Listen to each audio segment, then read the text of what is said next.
It wasn't that long ago when only 20% of people used their phones to access the internet.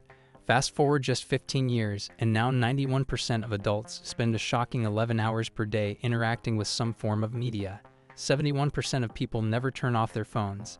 As if that wasn't enough, 31% of people admit they can't control their phone use, and 17.3% of parents actually spend more time on their phones than with their own kids. Yikes, right? Now, what if I told you that all of this screen time is literally rewiring your brain? That's right, your phone is changing how your brain works, making you feel bored, sad, unfocused, and quite frankly, addicted. The science behind this is a little terrifying, but don't worry, we'll break it down. Plus, stick around because at the end, I'll drop 3 research-backed tips to help you fight back and reclaim control of your life. So let's dive in. What's your phone doing to your brain? Let's start with the basics. Dopamine. You've probably heard of it. It's that feel-good chemical that gets released when you eat chocolate, have sex, or well, scroll through your phone. Dopamine is your brain's reward chemical, and it plays a massive role in motivating us to keep doing things that are evolutionary beneficial, like eating, socializing, and having sex. It's literally the reason we do the things we do, because let's face it, who doesn't like the occasional dopamine hit? But here's where it gets a little wild. High dopamine activities don't necessarily contain dopamine that trigger its release. For example, eating a piece of chocolate or having sex increases dopamine levels in your brain. But guess what? So does checking your notifications. You've probably already guessed where this is going. Your phone is a dopamine machine. Every notification, every like on Instagram, every TikTok that makes you laugh is a mini dopamine hit. It's like a dopamine buffet, but without the dessert. The more you get these dopamine hits, the stronger the pathways in your brain related to reward get.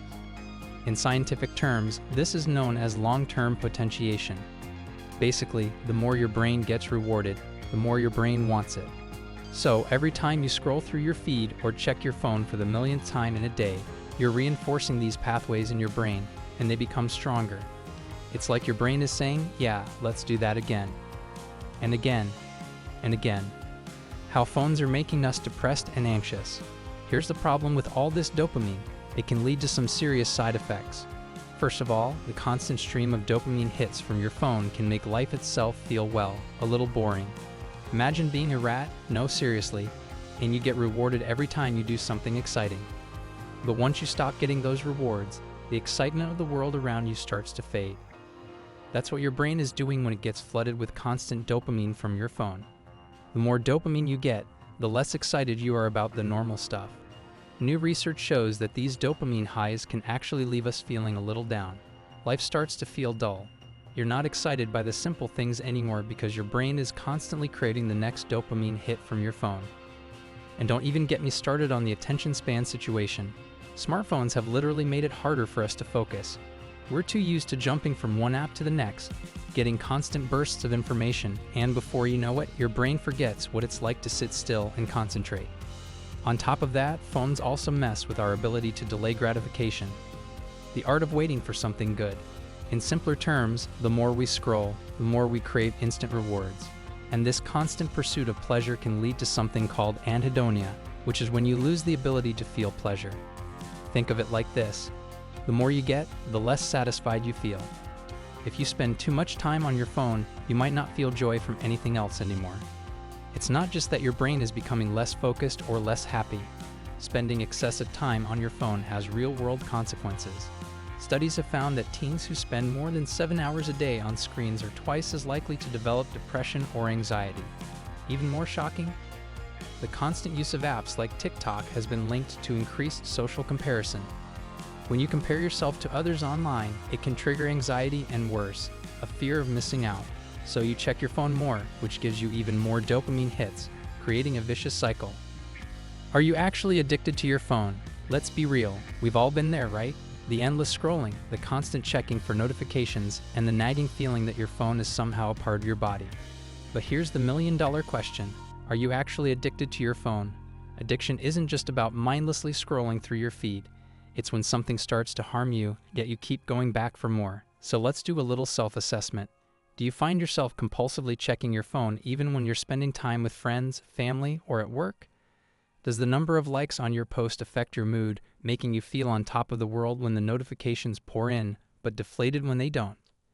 Have you noticed that you need to spend more and more time on your phone to get the same hit of pleasure? Do you get jittery, anxious, or even angry when you can't access your phone?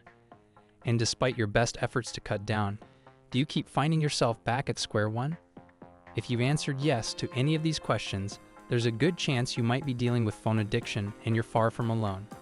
In fact, a recent poll found that 78% of people admitted they couldn't imagine life without their phones. Yep, we're all in this together.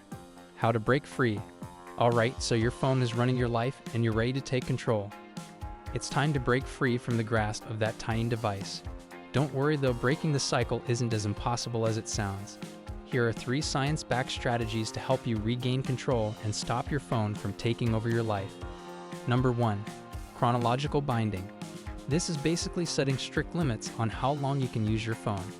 Just like the rats in studies who consumed more cocaine when given unlimited access, we tend to spiral into bad habits when we have no boundaries. The trick here is to limit your phone time, say, an hour a day. This not only breaks the compulsive cycle but also gives you control back over your time. Start small, maybe just 30 minutes, and slowly work your way up to longer time limits. You'll be surprised how much more you can accomplish in a day without the endless scroll. Number 2. Physical binding. This one is all about creating barriers between you and your phone. We all know how easy it is to give in to temptation when it's just sitting there on your desk or bed. So let's make it harder to reach for. Log out of those addictive apps, or better yet, let someone else hold your passwords. Trust me, it works. You could also try turning off your phone at 9 p.m. and storing it in a drawer until the morning. Out of sight, out of mind, right? Number 3. Categorical binding. The more your phone calls your name, the harder it is to ignore, so let's make your phone boring. Switch it to grayscale mode. Yes, it works. Limit your usage to essential tasks like texting and emailing, and move your social media browsing to your computer if you have to use it at all. And here's a big one. If an app doesn't serve a real purpose, get rid of it. It's all about cutting out distractions and making your phone a tool rather than a temptation. It's time to take back control. The truth is, we've all become a little too dependent on our phones. They're designed to keep us hooked, and they're succeeding. But we don't have to stay stuck in this cycle. By understanding the science behind phone addiction and using these research-backed strategies, we can start to break free. Remember, our brains are flexible, and we can rewire them with time and effort. So let's take control before our phones take us completely over. If you found this video helpful and eye-opening, don't forget to give it a thumbs up. And hey, if you're looking to take back control of your phone habits, make sure to hit that subscribe button and turn on notifications so you don't miss any of our future content. Drop a comment below if you have any tips or experiences with phone addiction. I'd love to hear how you're tackling it. Thanks for watching, and I'll catch you in the next video. Stay mindful and stay awesome.